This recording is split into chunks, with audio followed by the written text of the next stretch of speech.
এখন ওই সন্ধ্যা 7টার মতো বাজে, মাকে নিয়ে বেরিয়েছি, আজকে যাবো পিসি বাড়িতে। তো কেন যাচ্ছি সেটা জানতে পারবে, অবশ্যই পুরো ভিডিওটা দেখতে থাকো।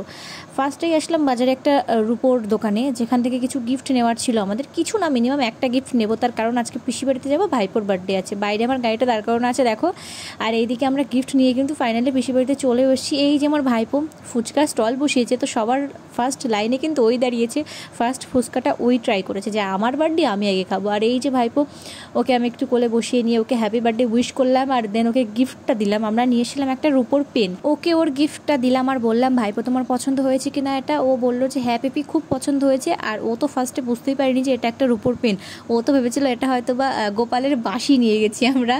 তো ফাইনালি খুলে দেখার পরে ও বলছে যে বাহ এটা তো খুব সুন্দর, আর এটা খুব পছন্দ হয়েছে আমার পেপি, এটা নিয়ে আমি কালকেই স্কুলে যাব।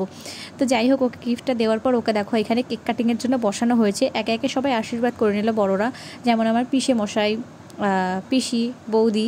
আর এই যে আমার বৌদি কত সুন্দর লাগছে দেখতে দেখো। তো যাই হোক, এই সমস্ত রিচুয়ালগুলোই আগে পালন করা হচ্ছিল। সবাই এইখানে গেস্টরাও বসে আছে, আশেপাশে সবাই রেডি ফেডি হয়ে একদম কমপ্লিট 500 বলা যেতে পারে। এদিকে ফটোশ্যুটও চলছে, আর এই যে আমার দিদি, মা, বড় মা সবাই বসে রয়েছে। তো চলো এই দিককার নিয়মগুলো এইদিকে পালন হোক, আশীর্বাদের পর্বটা শেষ হোক, ততক্ষণে আমরা রান্নার ওদিক থেকে ঘুরে আসি। এখানে রান্না হচ্ছে, লুচি ভাজছে, আর এই দিকে বিরিয়ানি দম বসানো হয়েছে, বিরিয়ানির দম হচ্ছে। তো ততক্ষণে স্টলের কিছু আইটেম ট্রাই করা যাক। এইখানে লস্যি খাচ্ছিলাম, আর এইখান থেকে কেক কাটিংটাও দেখছিলাম, দূর থেকে শ্যুট নিচ্ছিলাম আমি কেক কাটিংয়ের।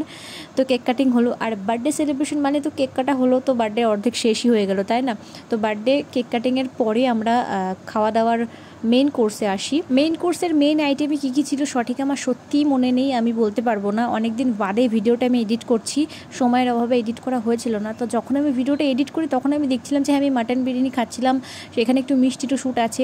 তো টোটাল কী কী আইটেমে কী কী ছিল আমি বলতে পারবো না। আর এই দেখো, এইটা আমার দাদার একটা ফ্রেন্ড হয়, ওকে না দেখলে বুঝতেই পারতাম না যে রাত করেও কী করে সানগ্লাস পরে খেতে বসতে হয়, ওকে দেখেই শেখা এটা। যাই হোক, বার্থডের দিনটা তো গেল, রাতটা কোনো রকমে চলে গেছে। পরের দিন সকালবেলা ভাই বোনেরা সবাই মিলে এসেছি পুকুরে মাছ ধরতে। এটা আমার দাদাদেরই নিজস্ব চাষের পুকুর, মানে মাছের চাষের পুকুর। তাছাড়াও এইখানে যমুনা মতো একটু আছে, যমুনার ওই পার থেকে মানুষজন দেখছে।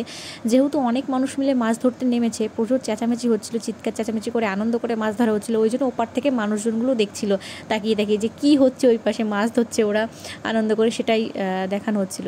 তো যাই হোক, এই যে আমার ভাইপোকে পরের দিনও আমি কিছু চকলেট দিই, ভাইপো আমাকে থ্যাংক ইউ জানাই। তো ভিডিওটা কেমন লাগলো অবশ্যই কমেন্টে জানিও। আপাতত ভিডিওটা এখানেই শেষ করছি, দেখা হবে পরের কোনো সুন্দর ভিডিওতে। ভিডিওটা ছাড়তে লেট হয়ে গেল, একটু ম্যানেজ করে নিও। টাটা।